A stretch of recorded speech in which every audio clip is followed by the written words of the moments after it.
નમસ્કાર, હું છું પ્રિયા અને તમે જોઈ રહ્યા છો જનતા કી જાણકારી ન્યૂઝ। નજર કરીએ આજના સમાચારો। બિહાર રાજ્યથી આવેલા અને વર્ષોથી ગુજરાતમાં વસવાટ કરતા નાગરિકો દ્વારા આગામી બિહાર વિધાનસભા ચૂંટણીમાં મતદાન માટે જનજાગૃતિ ફેલાવવા તેમજ બિહારમાં વસતા પોતાના સગા સંબંધીઓને વિકાસને મત આપવા પ્રેરણા આપતા અનોખા પોસ્ટકાર્ડ લખી એક સુંદર પહેલ હાથ ધરાઈ। રિપોર્ટર વિશ્વનાથ જોશી, જામનગર। જી બેન, જામનગર ખાતે આમ તો પૂરા શહેરમાં યુપી અને બિહારમાંથી ખૂબ બધા લોકો વસ્યા છે, પણ ખાસ કરીને વોર્ડ નંબર 6 માં ખૂબ મોટી સંખ્યામાં બિહારથી આવેલા લોકો એ પોતાનું અહીં જ વસવાટ કર્યો છે, પણ એમના સગા સંબંધીઓ બિહાર ખાતે ઘણા બધા લોકો રહે છે। તો આવનારી બિહારની ચૂંટણીના અનુસંધાને એમને એવું કહ્યું કે અમે પણ ભારતીય જનતા પાર્ટી આટલું બધું દેશ માટે કરે છે તો અમે પણ કંઈ કરીએ। એટલે એમના સુઝાવ હતો કે અમે અમારા જે સગા સંબંધીઓ છે એમને પોસ્ટકાર્ડ લખીને એક અપીલ કરીએ કે ભારતીય જનતા પાર્ટીને મતદાન કરવા માટે અવશ્ય જાય।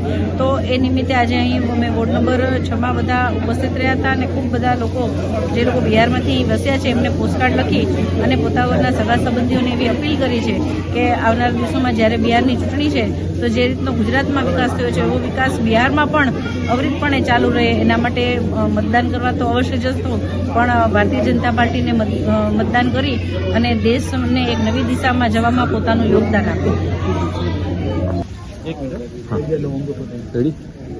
जी बेन, नमस्कार, मैं अनीता सिंह जामनगर से सेना नगर। मैं यहाँ पे पिछले 35 सालों से रह रही हूँ और मैं जानती हूँ कि नरेंद्र भाई मोदी का यहाँ पे क्या योगदान है। वैसा ही योगदान आज मैं बिहार के भाई बहनों के लिए चाहती हूँ। हमारे जितने भी भाई बहन वहाँ रह रहे हैं, माता पिता जिनसे भी हमारा कांटेक्ट हो सकता है उनसे भी हम निवेदन करेंगे, यहाँ से ना रह करके तो वहाँ से सही इतना जोर लगा देंगे कि नरेंद्र भाई मोदी ही जीते। नरेंद्र भाई मोदी का सबका साथ सबका विकास हमारे लिए तो है, आपके लिए भी बनना चाहिए, आपके लिए भी होना चाहिए। इसी सोच से, इसी समझ से मैं चाहती हूँ कि आप लोग उनको अपना योगदान दें, अपना वोट दें।